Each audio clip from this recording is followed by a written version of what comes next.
నాకు జీవితాలు అంటే చులుకనైపోయాను భూమిన నీకు అమ్మ లేదంటారా అయ్య లేడంటారా ఎవరు లేనోడా నీకే మెరక బాధ ఏడిపించటోళ్ళని ఏడిపిస్తావంట నవ్వించటోళ్ళని నవ్విస్తావంట నీకు మనసెట్లా వచ్చిందిరా శివుడా నీకు మనసెట్లా ఒప్పిందిరా హరుడా ఎన్ని కష్టాలు పెడతావురా నీకు తగునా ఎన్ని కష్టాలు పెడతావురా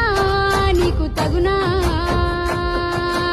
అర్థంగాని జీవితాలను చేశావు అడ్డమైన రాత తల మీద రాసా